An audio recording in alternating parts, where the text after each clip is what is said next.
بسم الله الرحمن الرحيم الحمد لله رب العالمين والصلاة والسلام على سيدنا وحبيبنا وقرة عيوننا محمد رسول الله صلى الله عليه وعلى آله وصحبه وسلم. Chers frères et sœurs, assalamu alaikum wa rahmatullah wa barakatuh. Ramadan Mubarak Karim à tous.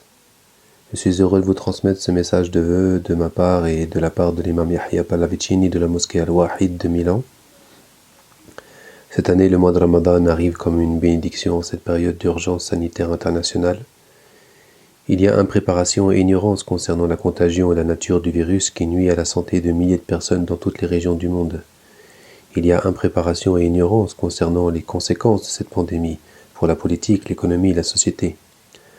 Pour nous musulmans, le signe le plus évident de cette crise est la Mecque vide, les pèlerins qui ne font plus le tour de la Kaaba, la Bayt Allah, la maison du Seigneur, les appels des mu'adhdhins depuis les minarets des mosquées en Afrique et en Asie, qui invitent les musulmans à prier dans leur foyer, dans l'intimité de la famille, mais en sacrifiant la participation fraternelle et communautaire dans les mosquées, afin de mettre en sécurité la santé de tous avant tout. Et pourtant, alhamdulillah, Allah soit loué, le Ramadan est de retour cette année encore, et est présent. Dans un hadith Qudsi, un enseignement prophétique transmis par Al-Bukhari et Muslim, radiyallahu anhuma, Allah subhanahu wa ta'ala nous dit Kullu amal ibn Adam lahu illa as-sawm fa innahu li wa ana ajzi bihi. Allah nous dit chaque acte du fils d'Adam lui appartient sauf le jeûne. Celui-ci m'appartient et c'est moi qui en paie le prix. Les musulmans qui pratiquent ce mois-ci le jeûne de l'aube au coucher du soleil réalisent cette hospitalité offerte aux jeunes d'Allah et reçoivent les bienfaits spirituels de ce sacrifice de purification et de connaissance sacrée. Cette année, la récitation nocturne de la révélation d'Allah transcrite dans le livre du Saint-Coran et les longues prières du Tarawih devront être faites isolément, en anticipant ainsi la retraite que certains musulmans pieux font au cours des derniers jours et nuits du mois de Ramadan. Chaque musulman doit découvrir dans son jeûne, dans sa prière et dans sa récitation la compagnie du prophète Muhammad sallallahu alayhi wa sallam et représenter la Ummah, la communauté de ses fidèles compagnons, sans le soutien visible de la fraternité physique, mais uniquement la fraternité spirituelle. Justement, pour soutenir cette intention droite et ces efforts bénis, il nous a semblé utile de consacrer nos réflexions et méditations sur les plus beaux noms d'Allah, en partant justement d'une sourate essentielle du Coran, sourate al-Ikhlas, la sourate du monothéisme, de l'unicité, de l'éternité, de la transcendance, la sourate de la pureté, de la sincérité et du rappel, la sourate de la connaissance et du salut, comme l'ont appelé les savants et maîtres de l'islam. Bismillahirrahmanirrahim. Qul huwa Allahu ahad, Allahu samad, lam yalid wa lam yulad. Dit, lui, Allah est un. Allah est l'absolu indépendant. Il n'engendre pas et n'est pas engendré, nul n'est égal à lui. Pourquoi cette sourate en particulier? D'abord parce que c'est la seule sourate du Coran qui contient le nom divin As-Samad, que certains savants ont mis en rapport direct avec le secret divin du jeûne rituel, tel qu'évoqué dans le hadith Qudsi cité plus haut ou précédemment, où Allah nous dit « Le jeûne m'appartient et c'est moi qui en paie le prix ». Ensuite, parce que cette sourate accompagnera tout musulman et toute musulmane qui seront amenés à la réciter, en particulier au cours des prières de Tarawih, durant les nuits bénies de Ramadan. Aucune sourate, aucun verset, aucune lettre de la révélation divine ne devait être négligée, minimisée, ignorée. Quel que soit le nombre de sourates du Coran qu'Allah nous a permis d'apprendre par cœur, alhamdulillah, chaque signe sacré de la révélation apporte le goût de la communication d'Allah avec ses serviteurs.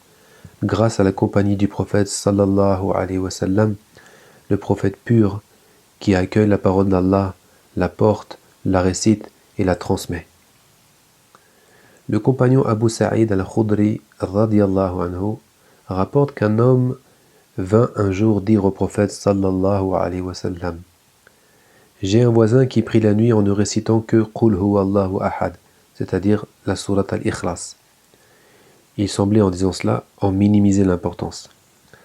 Le prophète sallallahu alayhi wa sallam répondit alors: Par celui qui détient mon âme en sa main, elle équivaut au tiers du Coran. Non pas bien sûr par rapport au nombre de versets, mais par rapport à ses significations. L'imam al-Ghazali radiyallahu anhu explique par exemple que le Coran se compose de 3 catégories fondamentales: la connaissance d'Allah, la connaissance de l'au-delà et la connaissance de la voie droite.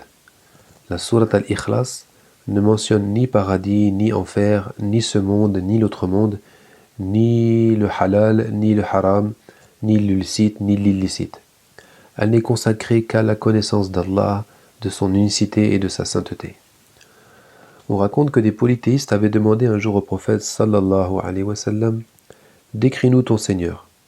Allah révéla alors ces versets à son messager lui ordonnant de répondre. Mais en réalité, cette sourate ne décrit pas Allah, comme l'auraient voulu ou prétendu les polythéistes. Elle ne donne pas une description. Elle affirme l'unicité et la transcendance d'Allah au-dessus de toute description, comparaison, compréhension. Ainsi, la sourate commence-t-elle par un commandement, par l'ordre de dire, de répéter la parole véridique d'Allah, parlant de lui-même.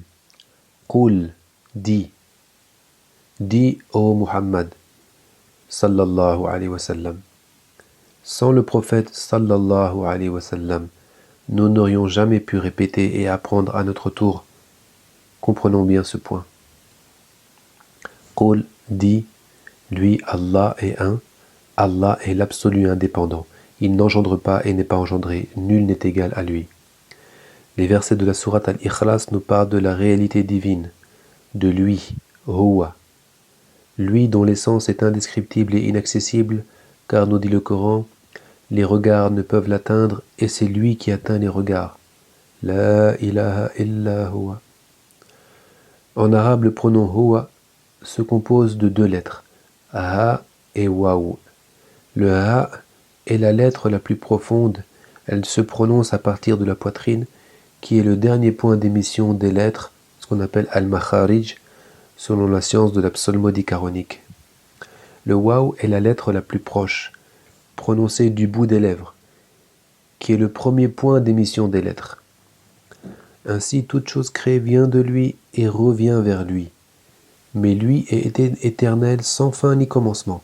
Il était, il est, il sera, à tout jamais, éternellement. Chaque verset, nous dit l'imam al-Qushayri radiyallahu anhu, est une explication du verset qui le précède, dévoilant progressivement les degrés de la connaissance d'Allah. Qui est Huwa? Huwa est Allah. Qui est Allah? Ahad, un. Qui est un? As-Samad, l'absolu indépendant. Qui est l'absolu indépendant? Lam yalid wa lam yulad, celui qui n'a pas engendré et n'est pas engendré. Qui est celui qui n'a pas engendré et n'est pas engendré? Wa lam yakun lahu kufuwan ahad, celui qui n'a pas d'équivalent. Son nom est Allah. Même si en langue arabe le nom Allah peut dériver de Al-Ilah, le Dieu, pour l'invocateur en réalité Allah est le nom propre de Dieu, sans aucune dérivation. C'est le nom majestueux de l'essence divine, le nom béni qui synthétise tous les noms divins, le nom de la fonction divine qui possède toutes les qualités de majesté, de beauté et de perfection. Allahu Ahad. Il est le Dieu unique et absolu, le Dieu de tous les hommes, le Seigneur des mondes. Allah est un et unique. Il n'a nul second, nul associé et nul pareil dans son essence, ses attributs et ses actions. La ilaha illa huwa. Allahu Samad. Il crée et gouverne les créatures. Toute chose dépend de lui et lui ne dépend de rien. Toute chose a besoin de lui et lui n'a besoin de rien. Il est le riche absolu qui se suffit à lui-même, l'indépendant qui se passe de sa création, mais dont la création ne peut se passer ne serait-ce qu'un instant. Lam yalid wa lam yulad. Le lien entre lui et ses créatures n'est pas un lien physique, comme un père par rapport à son enfant. Il n'a pas engendré et il n'est pas engendré. Allah est métaphysique, au-delà de la physique, au-delà du temps, au-delà de la création. Mais il est aussi présent, jamais absent. هو الأول والآخر والظاهر والباطن وهو بكل شيء عليم. Lui est le premier et le dernier, l'apparent et le caché, et il connaît toutes choses. وَلَمْ يَكُنْ لَهُ كُفُوًا أَحَدٌ. Toutes les fois que l'imagination discourt sur lui, que la compréhension l'explique, que la raison se le représente, ou que l'esprit le conçoit, l'infinité d'Allah, sa majesté et sa grandeur sont bien différentes de tout cela. لَيْسَ كَمِثْلِهِ شَيْءٌ وَهُوَ السَّمِيعُ الْبَصِيرُ. Rien n'est semblable à lui, alors qu'il est celui qui entend et qui voit. Chers frères et sœurs, d'après Aïcha radiyallahu anha, le prophète sallallahu alayhi wa sallam envoyait un homme à la tête d'une expédition. Celui-ci, pendant le voyage, dirigeait la prière en commun et il récitait dans chacune des prières la sourate Al-Ikhlas. À leur retour, les compagnons rapportèrent ce fait au messager d'Allah, sallallahu alayhi wa sallam. Demandez-lui pourquoi il a fait cela, leur dit le prophète. Quand on demanda à cet homme pourquoi il récitait cette sourate dans chacune des prières, il répondit: cette sourate décrit Ar-Rahman, le tout miséricordieux. J'aime la réciter. Lorsque le prophète sallallahu alayhi wa sallam eut vent de cette réponse, il dit aux compagnons en s'exclamant: informez-le qu'Allah l'aime. Le noble compagnon aimait réciter cette sourate car elle décrit le tout miséricordieux, Ar-Rahman, car elle est elle-même un attribut d'Ar-Rahman, un attribut du tout miséricordieux. Dieu l'aimait pour cela. Il ne récitait pas la sourate pour impressionner les autres, ni pour admirer sa propre récitation. Ses oreilles appréciaient certainement la beauté extérieure des sonorités, son âme était certainement touchée par l'émotion, mais son cœur, lui, allait au-delà. Il portait son attention sur le sens profond des versets, sur la réalité de la parole divine. Il s'imprégnait des qualités du tout miséricordieux. Il goûtait à la présence d'Allah, subhanahu wa ta'ala. Voilà justement ce qu'est Al-Ikhlas. Voilà la pureté d'intention, la sincérité de l'adoration. Adorer et servir Allah par amour pour lui-même et par lui-même. De même que la sourate Al-Ikhlas n'évoque rien d'autre qu'Allah, ni paradis, ni enfer, ni ce monde, ni l'autre, ni le licite, ni l'illicite, ni les obligations, ni les interdits, de même la pureté d'intention, Al-Ikhlas, la sincérité de l'adoration, ne sont voués qu'à Allah, sans aucun autre désir, ni dans ce monde, ni dans l'autre. Certains savants enseignent que lorsque l'aspiration est concentrée vers Allah uniquement, le serviteur ne regarde plus ses œuvres. Il ne demande plus de compensation en échange. Il cesse de se satisfaire de lui-même et de ses propres actions. Il sait que tout cela n'existe que grâce à Allah. Voilà le culte sincère et la servitude pure. On raconte que Isa, alayhi salam, Jésus, passa un jour devant un groupe de dévots tellement consumés par les œuvres qu'ils ressemblaient à des outres usées. « Qui êtes-vous » demanda-t-il. « Nous sommes des serviteurs d'Allah. » « Quel est le but de toutes ces œuvres ? Allah nous a effrayés avec son feu et nous en avons peur.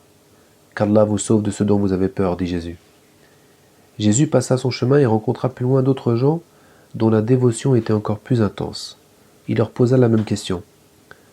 « Quel est le but de toutes ces œuvres ?» Et ils répondirent, « Allah nous a fait désirer le paradis et ce qu'il a préparé pour ses amis, alors nous espérons l'obtenir. » « Qu'Allah vous donne ce que vous espérez, dit Jésus. Il continua et rencontra un autre groupe en adoration. « Qui êtes-vous » demanda-t-il. « Des gens aimant Allah, répondirent-ils. Nous n'agissons ni par peur de son feu, ni par désir de son paradis, mais uniquement par amour pour lui et par vénération pour sa majesté. Et Jésus répondit, « C'est vous qui êtes les amis d'Allah, c'est avec vous que l'on m'a ordonné de rester. » Et il resta à compter de ce jour parmi eux. فنسأل الله تعالى أن يوفقنا لما يحبه ويرضاه اللهم صل وسلم وبارك على سيدنا محمد وعلى جميع الأنبياء والمرسلين وآلهم وصحبهم أجمعين وارحم عبادك المؤمنين. سبحان ربك رب العزة عما يصفون وسلام على المرسلين والحمد لله رب العالمين. والسلام عليكم ورحمة الله وبركاته. Et Ramadan Karim Mubarak encore une fois à tous et à nous tous.